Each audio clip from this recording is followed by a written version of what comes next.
bakit kayong mga dating daan ay hindi nyo kayang sabihin na kayo ay ligtas na? Bakit hindi masabi ni Sir Eli Soriano na siya ay ligtas na?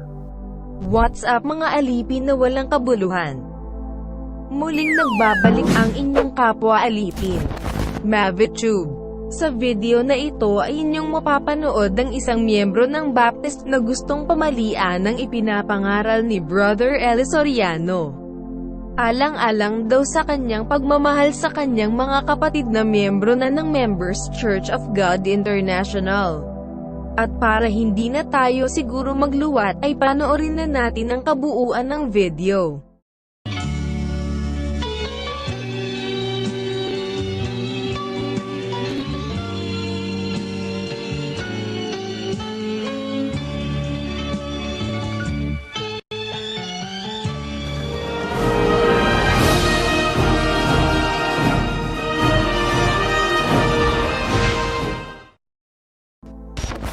Salamat po at magandang gabi rin po sa inyo.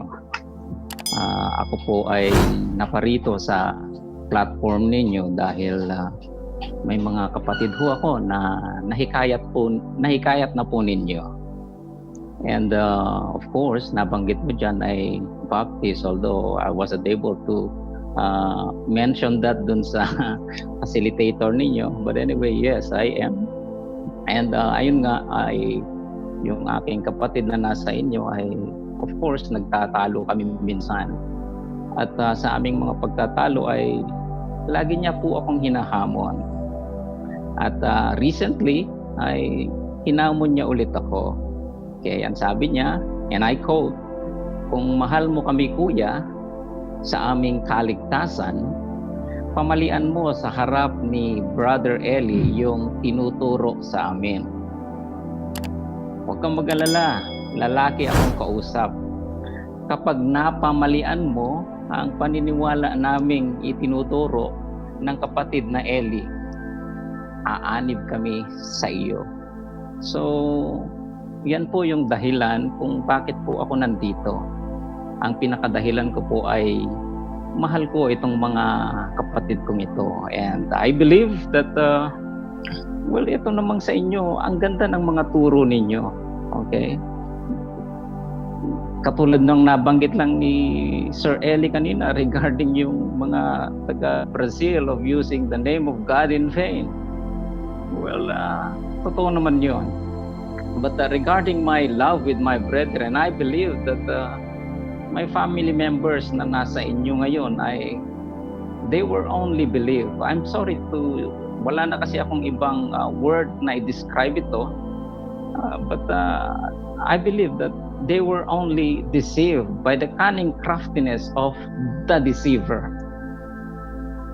And the deceiver were able to pervert the true gospel of the Lord Jesus Christ and added something sa gospel.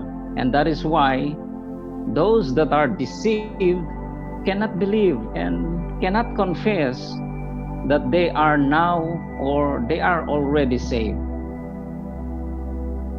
Well, I don't know. Nakikinig ako talaga sa mga videos ni Sir Eli Soriano. Pero nagtataka ako. Ang ganda naman niyang magturo, pero nagtataka ako bakit hindi masabi ni Sir Eli Soriano na siya ay ligtas na. So bakit hindi niya masabi na kayo ay ligtas na? Meron lang dalawang possible things na nasa isip ko. Probably there are more, pero bakit kaya niya hindi masabi? Probably because ay hindi sinasabi ng banal na espiritu sa kanya na siya ay ligtas na. Well, sabi ng banal na espiritu ng Book of Romans na, 'di ba? The Spirit itself beareth witness with our spirit that we are the sons of God. And so yun yung isang reason siguro bakit hindi masabi ni Sir Eli Soriano na siya ay ligtas na.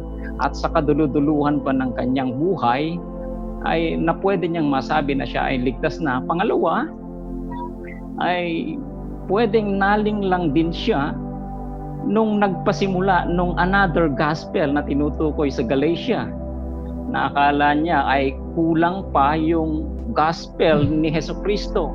Kaya niya ito dadagdagan pa ng mga mabubuting gawa. Kaya hindi niya pa nasasabi hanggang ngayon. And sad to say ay doon sa mga napanood kong video po ni Sir Eli ay ginamit po niya si Apostle Paul as an example na kapareho niya ng pananampalataya na hindi nasabi ni Apostle Paul naligtas siya, but he was able only to claim that he is saved at the last hour ng kanyang buhay. So ang tanong ko ho ay, bakit kayong mga dating daan ay hindi nyo kayang sabihin na kayo ay ligtas na? Well, sabi ni, yan yung naririnig ko sa inyong video. Nakuha ko na kapatid yung tanong kasi it is taking too long. This is a Bible exposition. There are other people waiting for their turn. Nakuha ko na, siguro maliwanag ko nang nakuha, kapatid na Daniel. First of all, I will tell you, we are not deceived. Maybe you are the one who is deceived. I do not know any other word to answer your allegation that we are deceived by the deceiver. The deceiver is Satan, but we are not deceived by Satan. We follow the strict words of God in the Bible. Ngayon, ang sasabihin ko sa iyo, kapatid, ganito. Sabi mo, ba't hindi ko masabing ligtas na ako? Ba't ang mga taga-datindahan hindi masabing ligtas na ako?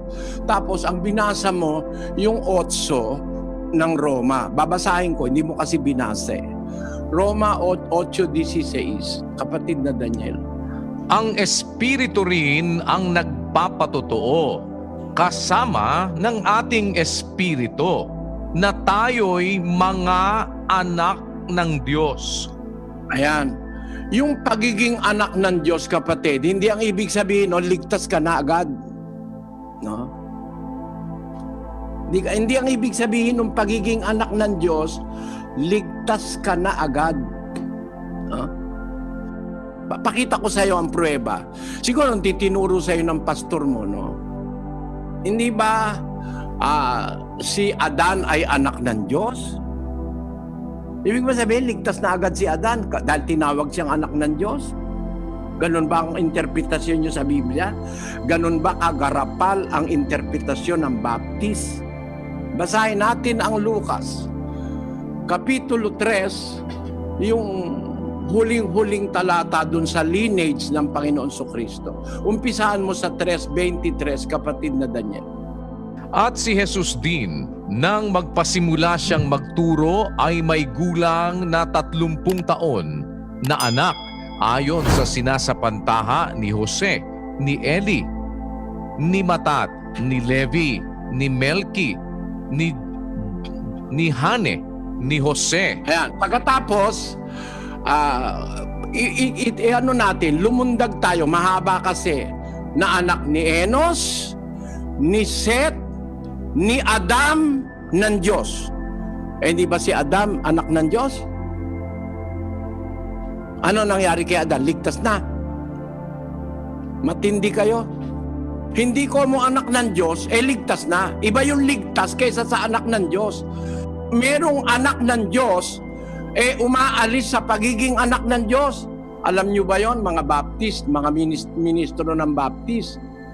Noong ginagawa ang sanlibutan, merong mga nag-aawitang anak ng Diyos. 34:8 ni Job. Pakinggan nyo. 38:4 ni Job. Kapatid na Daniel. Saan ka nandoon nang ilagay ko ang mga patibayan ng lupa? Ipahayag mo kung mayroon kang unawa. Sinong naglagay ng mga sukat niyaon kung iyong nalalaman? O sinong nag-unat ng panukat diyan? Sa ano nalagay ang kaniyang mga patibayan? O sinong naglagay ng batong panulok niyaon? Nang magsiawit na magkakasama ang mga bituin pang umaga, at ang lahat ng mga anak na lalaki ng Diyos ay naghihiyawan sa kagalakan.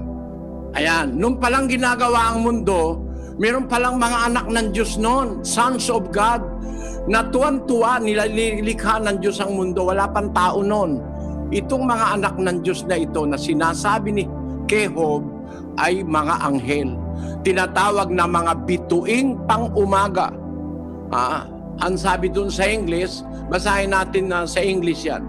When the morning stars sang together, and all the sons of God shouted for joy.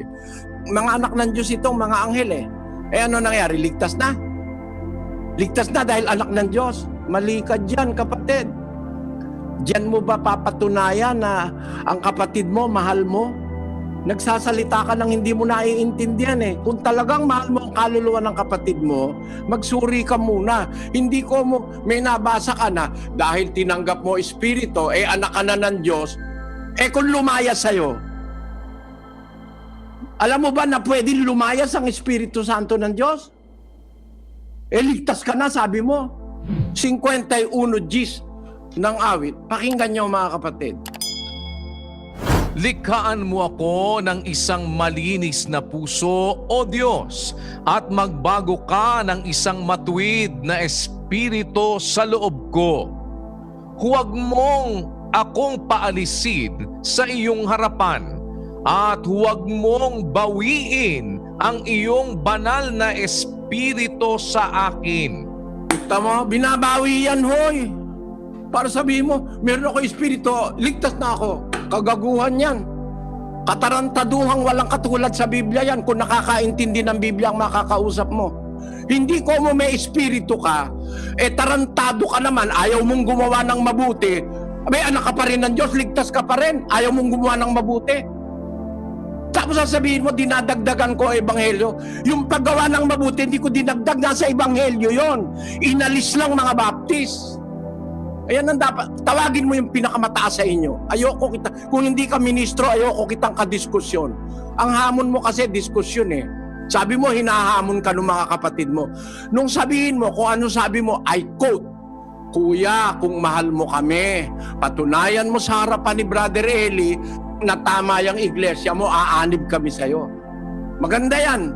Kung ang gusto mo, patunayan mo, yan ang hamon mo, humanap kayong pastor mong pinakamataas sa inyo sa Baptist. Hindi ikaw, dahil hindi ka naman yata pastor eh. At kung pastor ka, kawawa naman mga kapatid mo, no? Biro mo, iniwan ka ng kapatid mo, sumama sa akin. Baka may nakita silang liwanag na hindi mo makita sa inyo. Bakit? Unang-una, mali ang presumption nyo, ang deduction nyo. Pagka pala anak ng Diyos, ligtas na. Hindi totoo yan. Maging sa mga anghel, na mga unang tinawag na mga anak ng Diyos, may mga nagkasalat na pahamak. Ibinulid sa kalaliman. No? Naging mga demonyo. Tapos sabi mo, anak ng Diyos, ligtas na. Mali yan, kapatid. Wala kang batayan dyan. Ang Diyos pwede niyang bawiin ang kanyang espiritu. Pag nagsalaula ka, kagaya nung miyembro sa Korinto, ligtas ba yun? 5:1 hanggang 3, kapatid na Daniel, ng unang Korinto. Sa kasalukuyay nababalita na sa inyo'y may pakikiapid, at ang ganyang pakikiapid ay wala kahit sa mga hentil, na isa sa inyo'y nag-aari ng asawa ng kanyang ama. At kayo'y mga mapagpalalo, at hindi kayo bagkus ng alumbay upang maalis sa gitna ninyo ang gumagawa ng gawang ito. Sapagkat ako sa katotohanan, bagamat wala sa harapan ninyo sa katawan, ngunit ako'y nasa harapan ninyo sa espiritu. Akin ngang hinatulan na ang gumawa ng bagay na ito na tulad sa ako'y nahaharap sa pangalan ng ating Panginoong Hesus, nang nangagkakatipon kayo at ang aking espiritu na taglay ang kapangyarihan ng ating Panginoong Hesus, upang ang ganyan ay ibigay kay Satanas. Nakita mo? Di ba miyembro ng iglesia yan? Pero gumagawa ng masama, ayaw magawin yung mabuti. Ang ganyan ibigay kay Satanas sa ikawawasak ng kanyang laman upang ang espiritu ay maligtas. Kaya yung espiritong ibinibigay ng Diyos sa bautismo, inaalis yun. Pagka ititiwalag ka sa iglesyang totoo, may tiwalag. Sa inyo yata, walang tiwalag eh. Kahit ano gawin nyo, ligtas na kayo eh. Yan ang masama sa iglesia ng Baptist. At kung talagang sa Diyos kayo, bakit ang dai-dain yung grupo? Puro kayo Baptist, Southern Baptist, Modern Baptist, Conservative Baptist. Mahigit 100 Baptist. Ay talagang maraming demonyo nagtatrabaho dyan sa relihiyon ng mga Baptist. Ginawa kayong mga magkakadibidibisyon. Ang daming denomination niyang Baptist. At yan ang pinakamasamang relihiyon sa ibabaw ng lupa. Bakit? Ang advocacy niyan, ligtas na agad, tapos wala nang kailangan gawang mabuti. Sino nagsabi sa inyo hindi na kailangan gumawa ng mabuti? Ilagay mo nga ang kanilang aral sa screen. Kasi alam ko yan eh. Hindi nyo naman ako po pwedeng paglakuan pagdating sa relihiyon. Ano? Lahat ng aral ng relihiyon, pinag-aralan ko eh. Ito ang sabi ng mga Baptist. Kailangan lang daw sumampalataya, ligtas na. Malaking kasinungalingan yan. Kaya kayo ngayon, hilig na hilig niya kami, ligtas na kami. Ligtas ka na sa COVID nga, hindi ka pa nakakatiyak na ligtas ka eh. Sabihin nyo, ba't ngayon wala kayong pagkakatipon? Subukan nyo magkatipon, ligtas na kayo. Napagbabawalan nga kayo ng gobyerno at saka ng mayor eh. Bakit? Hindi ka pa nga ligtas sa COVID-19 tapos ligtas ka na. Ito ang paniwala ng Baptist. Oh. Once saved, always saved. Ilagay mo yon. Once saved, always saved. Minsang ligtas, ligtas magpakailanman. Yan ay hindi a-apply sa inyo. Kasi yan uma-apply sa sumusunod hanggang kamatayan. Nag-umpisa kang mailigtas sa kasalanan. Susunod ka hanggang kamatayan, maliligtas ka. Hindi ligtas na. Pag hindi ka sumunod, hindi ka na maliligtas. Tandaan nyo yan mga kababayan na nakikinig ngayon sa akin. Baptist kayo, anumang kayo, huwag kayong paloloko dyan sa mga nagsasabi niya, once saved, always saved. Ito ang aral ng Baptist. Page 52, Article 5. Justification. Ito po, pakibasa mo kapatid na Daniel. We believe that the great gospel blessing which Christ secures to such as believe in Him is justification. That justification includes the pardon of sin and the promise of eternal life on principles of righteousness.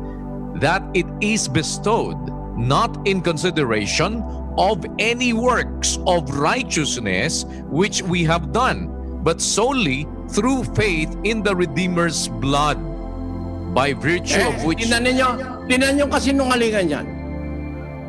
Ang justification daw, sabi ng Baptist, is bestowed not in consideration of any works of righteousness which we have done, but solely through faith in the Redeemer's blood. Kasi nungalingan yan, di totoo yan. Walang verse na ganyan sa Biblia. Na ang justification not in consideration of any works of righteousness. Yun ba ang ibig nyo sabihin? Hindi na kailangan ng gawang mabuti para maligtas ka, ma-justify ka sa pamagitan lang ng dugo ni Kristo, ligtas ka na. Kanino uma-apply yung dugo ni Kristo? Yun ang tanungin mo muna baka mamaya ikaw lang ang nag-apply sa sarili mo na ikaw na-redeem na ng dugo ni Kristo Para ma-redeem tayo ng dugo ni Kristo, may processes na tinuturo ang Biblia. Ikalawang Korinto 17. Pakilagay mo nga sa screen. Minamasdan ninyo ang mga bagay na nahaharap sa inyong mukha. Kung ang sino man ay mayroong pagkakatiwala sa kanyang sarili na siya'y kay Kristo, ay muling dili-dilihin ito sa kanyang sarili na kung paanong siya'y kay Kristo. Kami naman ay gayon din. Ayan, sabi ni Apostol Pablo sa mga Kristiyano nung una, minamasdan ninyo ang bagay na nahaharap sa inyong mukha. Meron kasi kung tumingin, malapit lang. Yun lang nasa mukha niya. Hindi siya marunong tumingin sa malayo. Tandaan nyo yun, mga kapatid, yung punto na yun. Ang sabi ngayon niya sa mga ito, na kung tumingin lang nasa mukha nila, nasa harap ng mukha nila, kung ang sino man mayroong pagkakatiwala sa kanyang sarili na siya'y kay Kristo, muling dili-dilihin niya ito sa kanyang sarili. Kung paano siyang naging kay Kristo. E di meron palang paraan ng pagiging kay Kristo. At hindi ka magiging kay Kristo kung ang tinitignan mo lang yung nasa harap mo.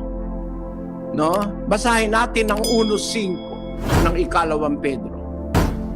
Oo, at dahil din dito, sa pagkaragdag sa ganang inyo ng buong sikap, ay idagdag ninyo sa inyong pananampalataya ang kagalingan, at sa kagalingan ay ang kaalaman, at sa kaalaman ay ang pagpipigil, at sa pagpipigil ay ang pagtitiis, at sa pagtitiis ay ang kabanalan. At Nakikita mo ba ito, kapatid, na baptist? Ang sabi ni Apostol Pedro, sa pagkaragdag sa ganang inyo ng buong sikap, idagdag nyo sa inyong pananampalataya. Add to your faith. Sasabihin mo ngayon, faith alone can save. Once saved, always saved. Faith alone can save. Minus good works. Add to your faith virtue. And to virtue, add knowledge. And to knowledge, add temperance. And to temperance, patience. And to patience, add godliness. And to godliness, add brotherly kindness. Add to brotherly kindness, charity. And for if these things be in you and abound, they make you that ye shall neither be barren nor unfruitful in the knowledge of the Lord Jesus Christ. But he that lacketh these things is blind and cannot see afar off. Ayan, kung tumingin, malapit lang. Beyond faith, God expects us to do something good or things that are good. Beyond faith. Kung hanggang faith ka lang, no? Bulag ka, sabi ng Biblia. Basahin ko ulit sa Tagalog. Pakinggan nyo, ha? Ang sabi sa 1:5, oo, dahil din dito, sa pagkaragdag sa ganang inyo ng buong sikap, idagdag ninyo sa inyong pananampalataya ang kagalingan. Sa kagalingan ay ang kaalaman, at sa kaalaman ay ang pagpipigil, at sa pagpipigil ay ang pagtitiis, at sa pagtitiis ay ang kabanalan, at sa kabanalan ay ang mabuting kalooban sa kapatid, at sa mabuting kalooban sa kapatid, idagdag nyo ang pag-ibig. At sapagkat kung nasa inyo ang mga bagay na ito at sumasagana, hindi kayo pababayaang maging mga tamad o walang bunga sa pagkakilala sa ating Panginoon Kristo. Datapwat, yung wala ng bagay na ito bulag. Kaya bulag ang baptist eh. Hindi makakaintindi ng Biblia. Ayaw nang gumawa ng mabuti. Yung bang pag-ibig sa kapatid, pag-ibig sa kapwa, hindi ba yun gawa ng mabuti? Paggawa ng mabuti yun eh. Sa inyo, wala na. Hindi na kailangan. Biro mo, sabi nun sa inyong doktrina. Sabi, justification, balik mo sa screen, is bestowed not in consideration of any works of righteousness. Mali, kapatid. Hahatulan tayo sa gawa. Tandaan mo yan. 22 ng Apokalipsis. Si Kristo may sabi nito. Biro nyo, blatantly, inaalis nyo ito sa Biblia. 22:12. narito, ako'y madaling pumaparito, at ang aking gantimpala ay nasa akin, upang bigyan ng kagantihan ang bawat isa ayon sa kanyang gawa. Sasabihin nyo ngayon, hindi na kailangan ng any works of righteousness? Di ba blatant na kasinungalingan ng Baptist Church yan? I am calling the attention of all Baptist ministers. Can you prove to me that really salvation is attained only through faith? And you will be redeemed by the blood of Jesus Christ. The blood of Jesus Christ does not apply to the Baptist Church. Because the blood of Jesus Christ applies to the true church of the Bible, not the Baptist Church. 20:28 of the book of Acts. Take heed therefore unto yourselves and to all the flock, over the which the Holy Ghost hath made you overseers, to feed the church of God, which he hath purchased with his own blood. Never in the Bible can you find a verse to feed the Baptist church which he purchased with his own blood. Walang Baptist church sa Biblia. Yung nakadiskusyon kung yung Baptist doon sa sa Angeles, sabi ko, ano ka ba? Sabi niya, Baptist. Ito mga miyembro mo, Baptist? Oo raw. Tumagot yung mga miyembro, yes, Baptist kami. Sabi ko, kayo ba mga nagbabautismo ba kayo? Sabi ko sa miyembro, hindi ba kakibo? Nagbabautismo ba kayo? Pangalan pa lang nyo, mali na eh. Ang kahulugan ng Baptist, nagbabautismo. Eh lahat ba kayo miyembro ng Baptist? Eh nagbabautismo ba kayo? O binautismo ang kayo ng pastor nyo? Kaya nga ang tawag John the Baptist. No? John the Baptizer. Eh pangalan pa lang mali na eh. Baptist Church. Lahat ba kayo nagbabaptize para tawagin kayong Baptist? Imbis na tawagin kayo na Kristiyano, pinalitan nyo ng Baptist. Yan ang kalikutan ng mga pastor na nag-imbento niyang pananampalatayang Baptist Church na yan. May tawag naman eh. Hindi naman ang tawag eh Mormons eh. Saksi ka kami ni Jehovah. Ang pinantatawag sa sumusunod kay Kristo, Kristiyano. Hindi Baptist, hindi Mormons, hindi Sabadista. Pinalitan. Ako ka Iglesia Katolika, Romano ka ako. Teka muna, dapat Kristiyano eh. 11:26 ng gawa. Pakinggan nyo. At nang siya'y kaniyang masumpungan, ay kaniyang dinala siya sa Antioquia. At nangyari na sa buong 1 taon, sila'y nakisama sa iglesia at nagsipagturo sa maraming tao. At ang mga alagad ay pinasimulang tawaging mga Kristiyano sa Antioquia. Kaya ako, ayokong tatawagin ako na halimbawa, tatawagin mo ako na iba. Kristiyano ako. Hindi ako Hindu. No? Kristiyano ako. Yun ang utos ng Diyos na maging katawagan natin. 1 Pedro 4. Pakinggan nyo nakasulat. 16. Ngunit kung ang isang tao ay magbata na gaya ng Kristiyano, ay huwag mahiya, kundi luwalhatiin ng Diyos sa pangalang ito. Ayan ang dapat nating ipagmalaki. Tayo'y Kristiyano. Kung tayo ay talagang naturuan ng aral ni Kristo, pero to masquerade or to present yourself as Baptist, tapos parang bang sila ang nakapakyaw ng Biblia na hindi na raw kailangan ng any works of righteousness. Sino nagsabi sa inyo? Na hindi included ang works of righteousness which we have done? It is included because we will be judged according to our works. According to our works. That is what is in the Bible. That's why to be saved and to know and to bravely and without doubt to say that you are saved, you must be sure that you are doing and you have done the work of righteousness that God have asked us to do. Kaya si Apostol Pablo, nung makatiyak siya na nagawa niya na lahat, noon niya sinabi, iniaalay na ako, ang panahon ng pagpanaw ko dumating na. Mamamatay na siya. Nakipagbaka ako ng mabuting pakikipagbaka. Natapos ko na ang aking takbo, yung kanyang trabaho. Iningatan ko ang pananampalataya. Buhat ngayon. Tamo, hindi kayo kapareho ni San Pablo? Kailan niya sinabi, buhat ngayon.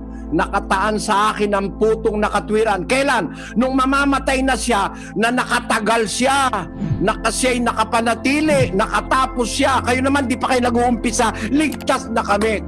Tangtapang ng hiya ng mga pastor na yan. Di pa nga kayo nag-uumpisa eh. Wala pa nga kayo nagagawang buti sa sangkatauhan eh. Tapos ligtas na kayo. Si Pablo nung sabihin, buhat ngayon. Nung natapos ko na aking takbo, iningatan ko ang pananampalataya. Nakipagbaka ako ng mabuting pakikipagbaka. Buhat ngayon. Natataan sa akin ang putong nakatwiran. Bakit buhat ngayon? Kasi nung hindi pa nagaganap yung lahat ng bagay na dapat niyang ganapin, Ang sabi ni Pablo sa Filipos, Kapitulo 3, versikulo 13, pakinggan nyo mga kababayan. Mga kapatid, hindi ko pa inaaring inabot. Datapwat, isang bagay ang ginagawa ko, na nililimot ang mga bagay na nasa likuran at tinutungo ang mga bagay na hinaharap. Nagtutumulin ako sa hangganan sa gantimpala ng dakilang pagtawag ng Diyos na kay Kristo Jesus. Ayon. hindi ko inaaring naabot ko na mga kapatid. Dapat isang bagay ang ginagawa ko. Hindi siya pastor ng Baptist, no? Hindi ko pa inaaring inabot.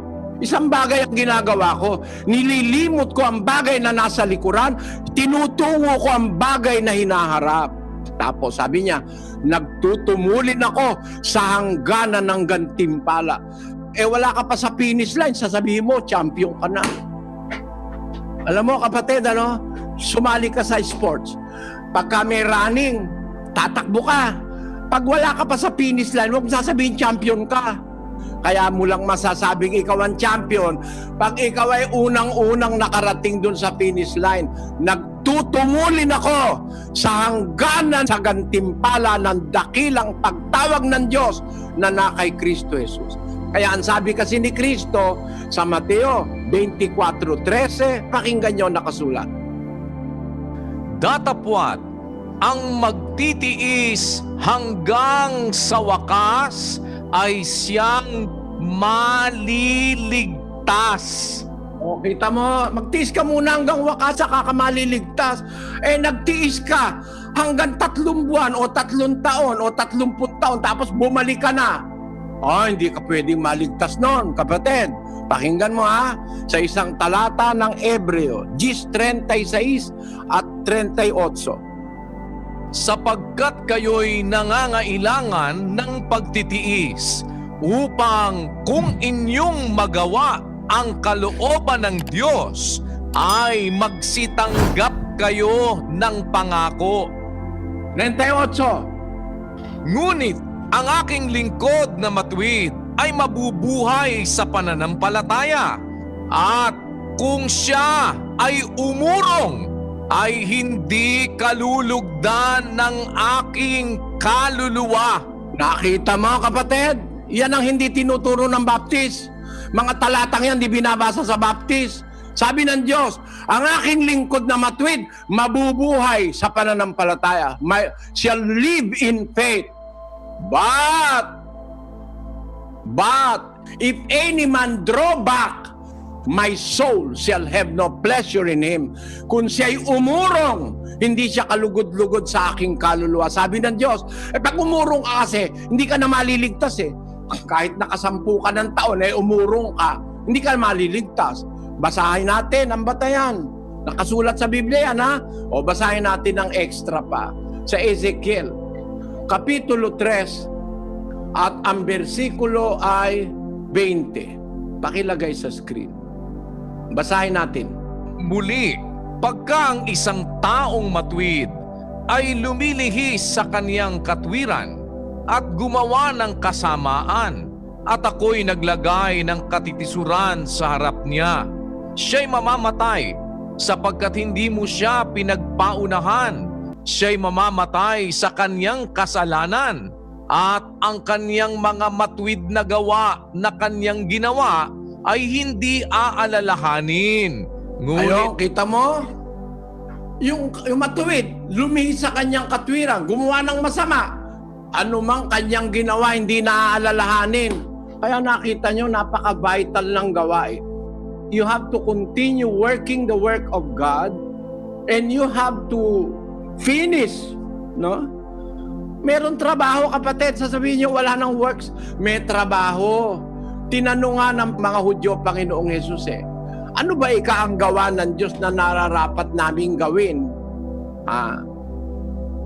Sumagot ang Panginoong Jesus, magsigawa kayo, hindi dahil sa pagkaing napapanis, kundi dahil sa pagkaing tumatagal hanggang sa buhay na walang hanggan. Sabi niya, no? Ngayon, doon sa 3 ng Juan, ang sabi ng Panginoon Jesucristo, ang pagkain ko ay gawin ang kalooban niyaong nagsugo sa akin at tapusin ang kanyang gawa. Ang Panginoon Jesucristo may gawain. Yun ang kanyang pagkain. Ang pagkain ko, basahin mo na nga kapatid na Daniel 4:34. Sinabi sa kanila ni Jesus, ang pagkain ko ay ang aking gawin, ang kalooban ng sa akin ay nagsugo at tapusin ang kanyang gawa. Ang anak ng Diyos gumagawa nga eh. Tayo, gagawa ba tayo? Basahin natin ang 15:5 ng Juan, kapatid na Daniel. Ako ang puno ng ubas, kayo ang mga sanga. Ang nananatili sa akin at ako'y sa kanya ay siyang nagbubunga ng marami, sapagkat kung kayo'y hiwalay sa akin ay wala kayong magagawa.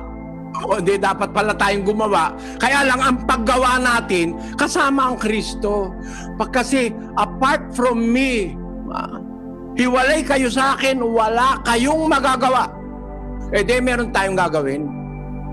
Ang katunayang pinagagawa tayo ng mabuti, pinapamalian ko yung aral ng Baptist na hindi raw considered ang any work of righteousness. Sabi nung katarantaduhan na yun. No? Anong katunayang yan? Kalooban ng Diyos. Nagagawa tayo para tayo maligtas. Basahin natin ang Pilipos 2:12, kapatid na Daniel. Kaya nga, mga minamahal ko, kung paano ang inyong laging pagsunod na hindi lamang sa harapan ko, kundi bagkus pa ngayong ako'y wala, ay lubusin ninyo ang gawain ng inyong sariling pagkaligtas na may takot at panginginig. Nakita niyo mga kababayan? May party kang gagawin. Gagawin ni Kristo yung kanya, gagawin ng Ama yung kanya, gagawin ng Espiritu Santo yung kanya. Pero ikaw, libre ka na. Wala ka nang gagawin. Sasabihin mo lang, sumasampalataya kami, baptist kami, ligtas na kami. One saved, forever saved. One saved, always saved. Kung gusto nyo, matanda na rin lang ako eh. Diskusyon tayo, putulan ng lalamunan. Pag napatunayan nyo sa harapan ng tao, yung itinuturo nyong aral na yan sa likod-likod, umarap kayo, mga pastor ng Baptist. Huwag itong membro nyo ang pinapaharap nyo sa akin.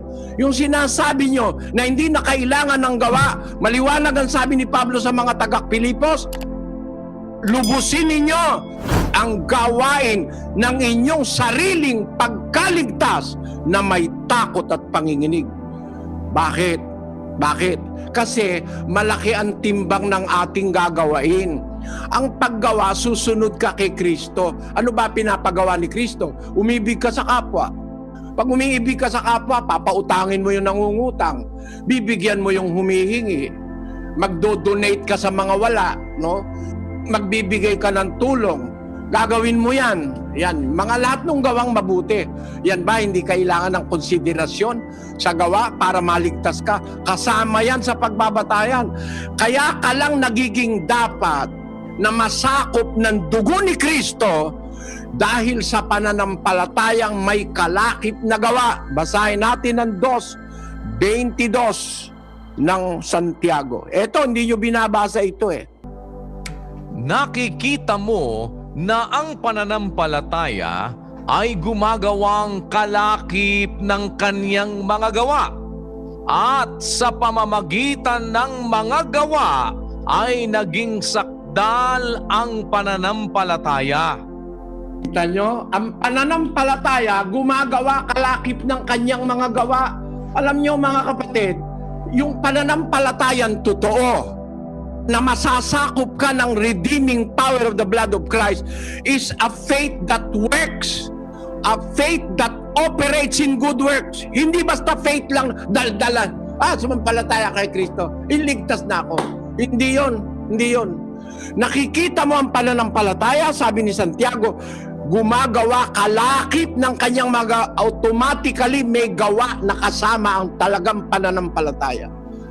Pag sinabi yung pananampalataya, totoong pananampalataya, may automatic na kasamang gawa yon. Sa pamamagitan ng gawa, naging sakdal ang pananampalataya. 26, pakinggan nyo.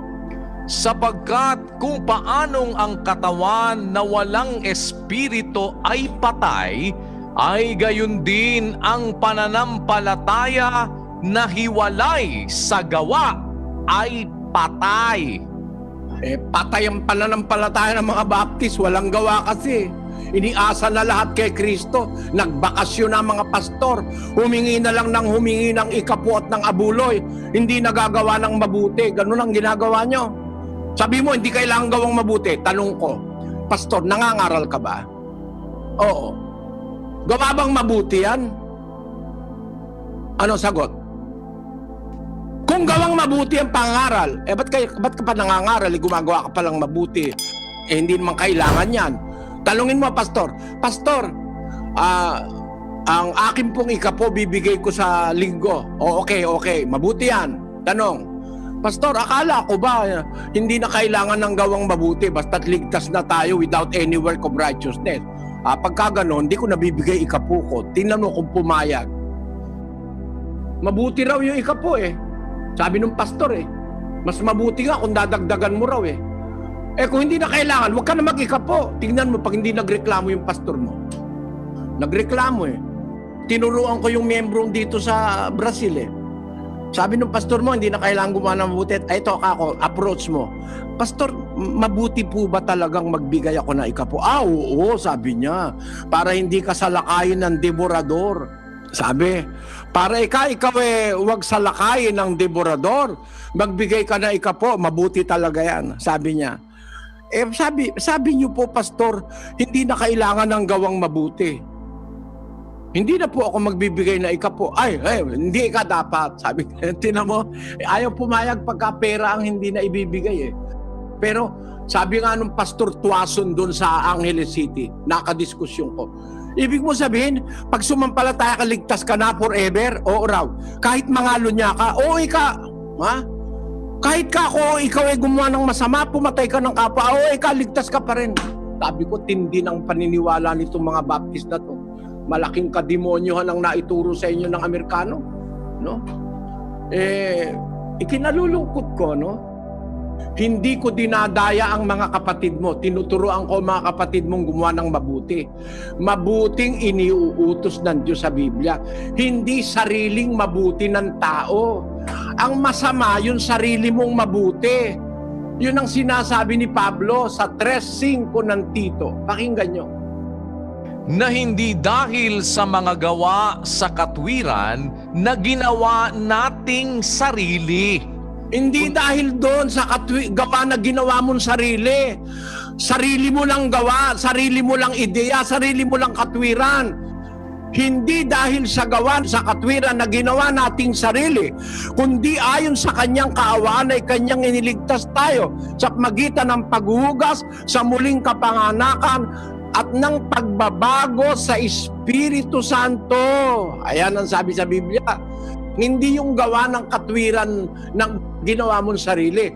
Pero yung ginawa mo, kasama mong ginawa ni Kristo. Kasama kang gumawa ni Kristo. Kasama kang gumawa ng Diyos. Sasabihin mo, di na kailangan yon, katarantaduhan yan. Sa unang Korinto, Kapitulo 12, ganito ang sinasabi sa versikulo 5. Pakinggan nyo mga kapatid. At may iba't ibang mga pangangasiwa, datapwat iisang Panginoon. At may iba't ibang paggawa, datapwat iisang Diyos na gumagawa ng lahat ng mga bagay sa lahat. Dapat coordinated ang paggawa. Gagawa ka kasama ng Diyos kasi ang main na gumagawa ang Diyos. 2:13 ng Pilipos. Sapagkat Diyos ang gumagawa sa inyo maging sa pagnanasa at sa paggawa ayon sa kanyang mabuting kalooban. Ayan, Diyos ang gumagawa sa inyo maging sa pagnanasa at sa paggawain sa kanyang mabuting kalooban. Pag ang gawa, ginawa mo kasama ng Diyos, ginawa mo kasama ni Kristo, sabihin mo, hindi kailangan yon. Kalokohan. Kaya nga tayo maliligtas, gumawa ang mga apostol eh. Ikaw man. At sabihin ni Pablo, sumampalataya na ako, ligtas na ako. Teka muna, Pablo, mangangaral ka muna bago ka maligtas. Mangangaral ka, magpipigil ka, gagawa ka ng mabuti, yun ang kondisyon ni Kristo. Hindi alam ng pastor ng baptist yun. Kinausap ni Kristo ng personal si Pablo, sinabi sa kanya ang gagawin niya. Sumasampalataya ako. Ako si Pablo halimbawa. Ligtas na ako, Panginoon. Hindi na kailangan gumawa ng mabuti. Teka, hindi ganyan, Pablo. Susuguin kita, ha, Pablo. Sumasampalataya ka, susuguin kita. Pag sinugo kita, mangangaral ka, no?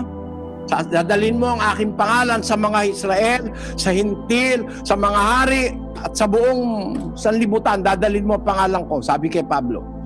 Pero, mag-iingat ka. Bakit? Pakinggan nyo.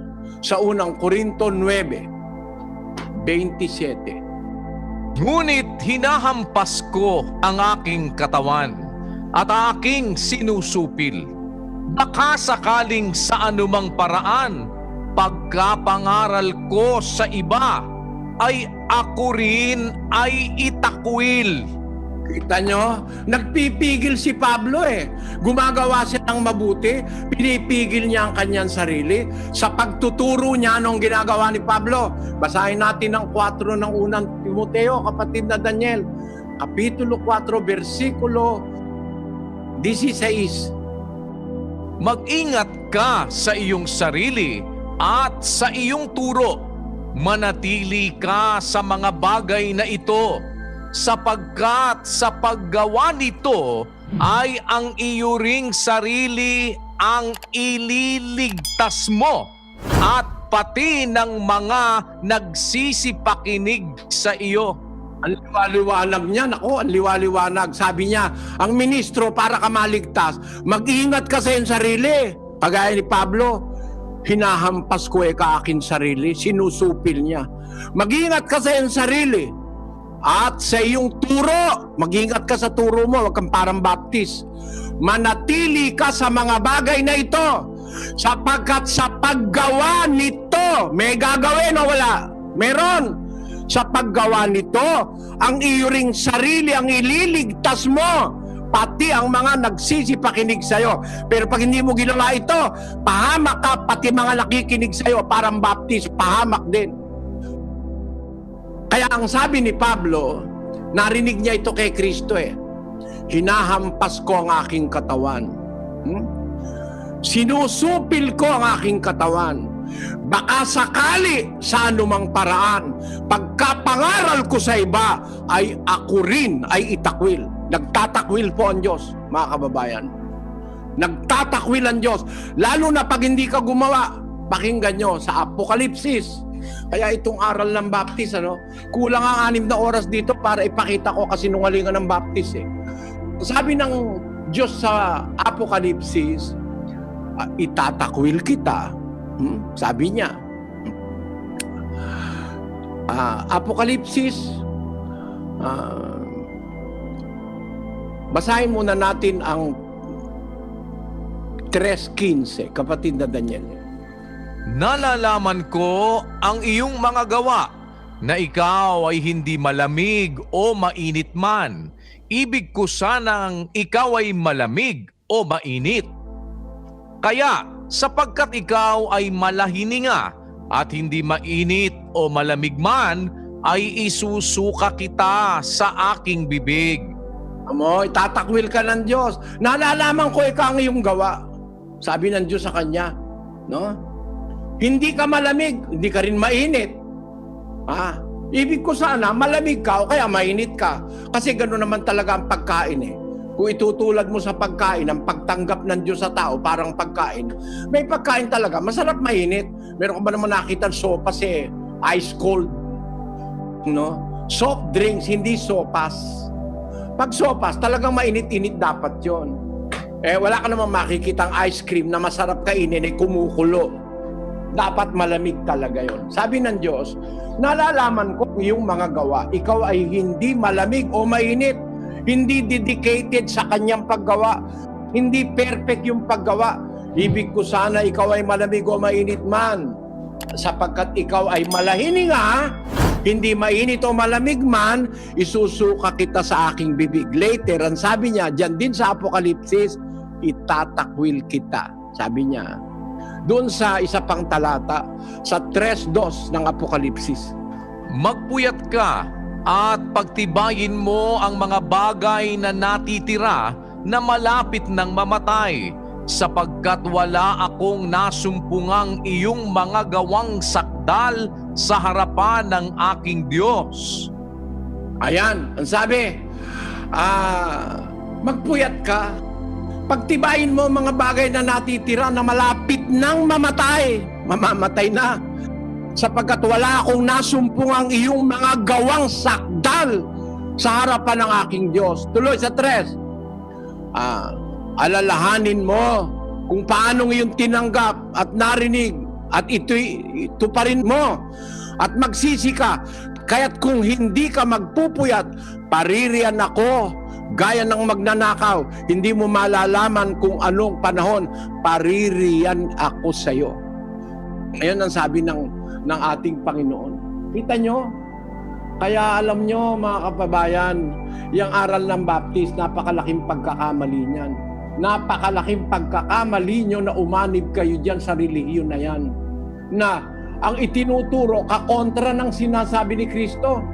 Ang sabi ni Kristo, gagawa tayo. Hindi tayo pwedeng walang gagawin. Sasampalataya ka lang, ligtas na. Kung totoo yung ba't sinasabi ni Pedro, idagdag nyo sa pananampalataya nyo ang kagalingan. Sa kagalingan, idagdag nyo ang kaalaman. Sa kaalaman, idagdag nyo ang pagpipigil. At sa pagpipigil ay pagtitiis. Pagtitiis ay ang kabanalan. At sa kabanalan ay ang mabuting kalooban sa kapatid. Ang mabuting kalooban sa kapatid ay pag-ibig. Tapos, ang wala ng bagay na ito, bulag. Tanyo? Kaya kailangan may faith, tama, doon nag-uumpisa. Pero hindi hanggang doon lang. There are things beyond faith that we have to execute in our lives. And that is following the will of God, doing good things with Christ and with God Himself. Kailangan natin ng gumawa kasama ng Diyos. Meron siyang ipinapagawa. Ikalawang Timoteo 3:17. Pakinggan niyo mga kababayan. Upang ang tao ng Diyos ay maging sakdal, tinuro Paano ka maliligtas? Paano ka maliligtas? Ang tao ng Diyos upang maging sakdal. Kaya ka maliligtas kung nasakdal ka eh. Ang sanctifying na grace ay yung dugo ni Kristo. Pero para mag-apply sa'yo yung dugo ni Kristo, upang ang tao ng Diyos maging sakdal, tinuro ang lubos sa lahat ng mga gawang mabuti.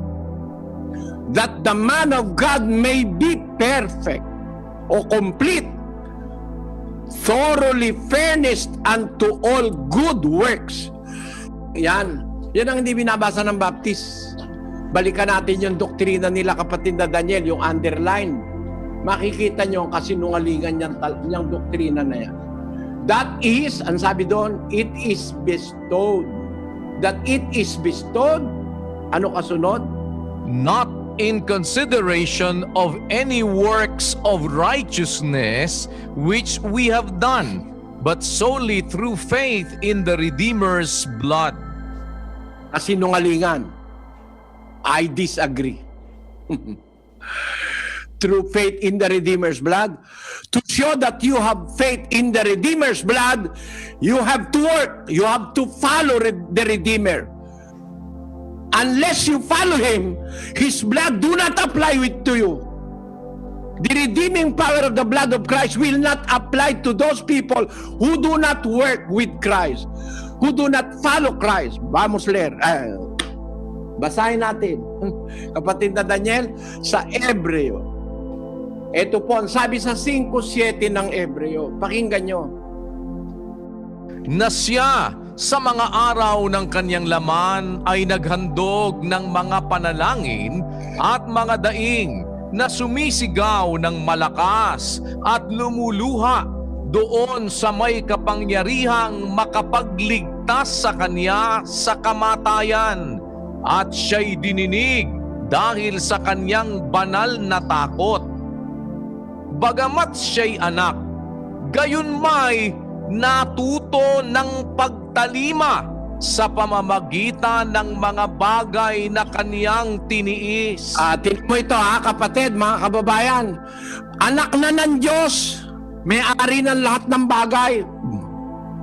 Sabi niya, bagaman siya ay anak, natuto siya ng pagtalima sa pamamagitan ng mga bagay na kanyang tiniis. 9. At nang siya'y mapaging sakdal, siya ang gumawa ng walang hanggang kaligtasan, the eternal salvation. Para kanino? Sa lahat ng nagsisitalima sa Kanya. Kung paanong si Kristo'y tumalima sa Kanyang Ama, dapat din tayong tumalima. Gawin natin ang ipinagagawa ng Panginoong Hesus. Bigyan mong nahihingi, pautangin mo ng umutang, maawa ka sa mga dukha, sa mga ulila, mga babaeng bao, gumawa ka ng mabuti sa lahat, lalo na sa kasambahay ng pananampalataya. Sasabihin mo ngayon, wala nang gagawin. Siya ang gumawa ng walang hanggang kaligtasan, eternal redemption unto them that obey Him. Obeying is doing what the commandments of the Lord Jesus Christ states. Kaya tayo, gagawa tayo. I vehemently disagree with the doctrine of the Baptist Church that there is no consideration whatsoever in the work of righteousness which we have done. No. The Bible tells us otherwise. The Bible instructs us to do everything that the Bible asks us to do, the good things in the sight of God.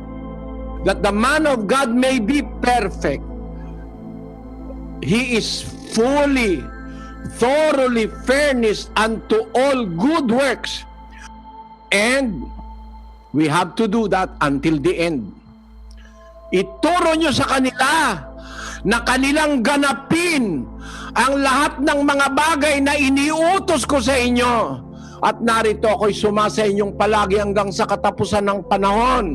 Pero pag hindi nyo ituturo at hindi nyo gagawin, lalayasan ko kayo. Yun ang sabi ni Kristo. Ako'y sumasa inyo. Pero pagka hindi nyo ginawa, lalayas ako sa inyo. Pati Espiritu Santo, lalayas yan. 13 ng 2 Korinto, versikulo 5. Siyasatin ninyo ang inyong sarili kung kayo'y nangasa pananampalataya. Subukin ninyo ang inyong sarili. Hindi ba ganinyo nalalaman sa ganang inyong sarili na si Hesukristo ay nasa inyo? Maliban na nga kung kayo'y itinakwil na. Nagtatakwil yan. Kahit sumasampalataya, kapag hindi ka nagpatuloy sa pananampalataya at saka sa paggawa ng mabuti, itatakwil ka ng Diyos. Isusuka kita sa aking bibig, sabi ng Panginoon. Itatakwil ka. 28:9 ng unang kronika. Pakinggan nyo. At ikaw, Salomon na aking anak, kilalanin mo ang Diyos ng iyong ama at paglingkuran mo siya ng sakdal na puso at ng kusang pag-iisip, sapagkat sinasaliksik ng Panginoon ang lahat na puso at naaalaman ang lahat na akala ng pag-iisip. Kung iyong hanapin siya, ay masusumpungan siya sa iyo. Ngunit kung pabayaan mo siya, kanyang itatakwil ka magpakailanman. Kita nyo, si Haring Solomon, pinakamahal ng Diyos na hari yan, na minahal na masyado ng Diyos, binigyan ng kayamanan, karangalan, karunungan, walang kapareho kahit sino. Pero sabi ng Diyos sa kanya, pag pinabayaan mo ang Diyos, tatakwil ka niya. Asan ngayon yung once saved, always saved? Kalukuhan niya karon na yan. Naku, nahalata ako, kapatid na Daniel, wala na pala tayong oras. Salamat kapatid na Gilbert. Wala na akong oras Meron kami kasing 10:30, 14 minutes na lang, Gusto ko pang ma-acknowledge, kapatid na Daniel, bilisan mo lang ang pagbabasa ng mga andating daan comments ng ating mga kababayan. Salamat, kapatid na nagtanong, kapatid na Gilbert, samahan ka nawa at pagpalain ka ng Diyos, kaawaan ka nawa, pati ang iyong sambahayan.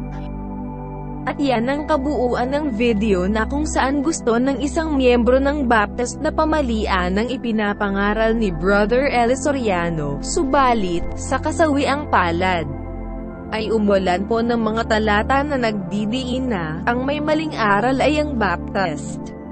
Sana po ay naliwanagan kayo sa bagay na iyan. Maraming salamat sa Diyos.